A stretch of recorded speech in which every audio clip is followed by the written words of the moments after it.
And I'm going to add the spinach too. So I'm going to start off with the first layer, which is going to be the spinach.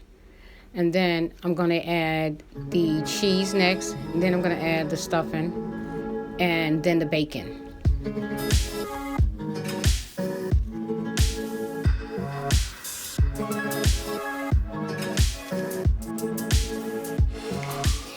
Okay, so what I've been noticing is that I've been having trouble with my stuffing. It's been falling out. So what I did was I made it into a cigar shape, and that way everything would stay in place, and then it would make it a lot easier for me to roll the chicken, and everything would be in one spot. So that's the reason why I did it this way. Now, if you put the bacon in and the bacon is too long, what you can do is just break off the ends of the bacon and save the little the ends of the bacon so that you can use it to still stuff the chicken with those. So now I'm going to add seasoning to the outside of the chicken. Now, you can season the chicken any way you want to season it. Use whatever season you normally use when you make chicken. I'm using sazon completa, I'm using salt and pepper, and Behold. And I'm using the Behold for coloring because if you want to, I don't like to see my chicken bland, like a pale color. So I like it, sorry, but I like it to have like a little orange kind of color. So I like to put Behold. I used to use Sazon, but now I use Behold seasoning for color. So now what I'm going to do is I'm going to brush the egg over the chicken. Now if you have a larger bowl or a larger plate, you can just put the chicken into the egg and roll it. But because I didn't have one, I'm just brushing it on. And after I brush it, then I'm going to put it into the breadcrumb. So now after you brush the egg on the chicken, you want to roll it into breadcrumb. And after you roll it into the breadcrumb, you want to let it sit at least 30 minutes in the refrigerator so that the chicken can stiffen before you fry it. When you're frying this, make sure you keep an eye on your pan. Don't walk away from this because breadcrumb burns really fast.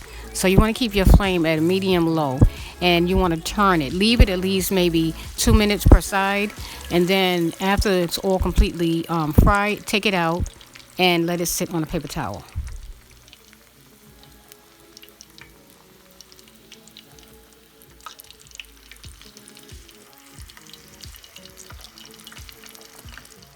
Okay, so this is my second one, and I have 2 more to go. So in all, I'm gonna fry 4 chicken rolls. And then as soon as I finish with these, then I'm gonna let them rest on a paper towel so the paper towel could absorb the grease, and then they'll be ready for the oven.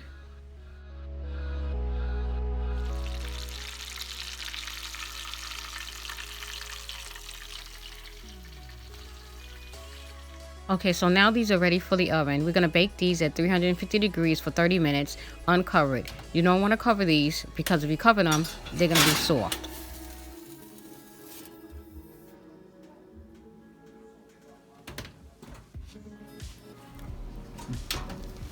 Wow, look how delicious these are.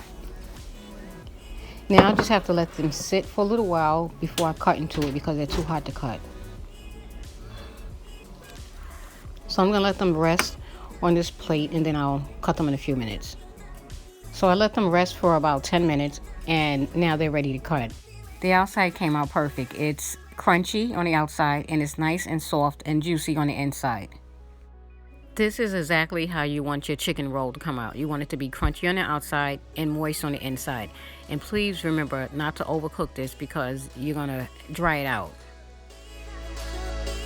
And please remember to remove the toothpicks because you don't want your guests biting into toothpicks.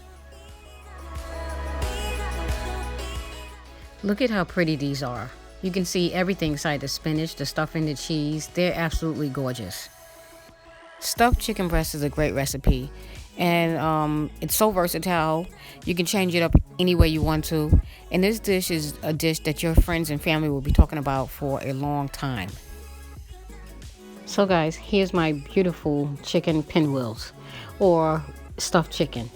This recipe is really a fantastic recipe, and you will definitely love making this. Not only will you love it, but your family will also love it also. Thank you for taking the time out to watch this video. Please stay tuned for more upcoming videos. Have a good night. God bless. Bye-bye.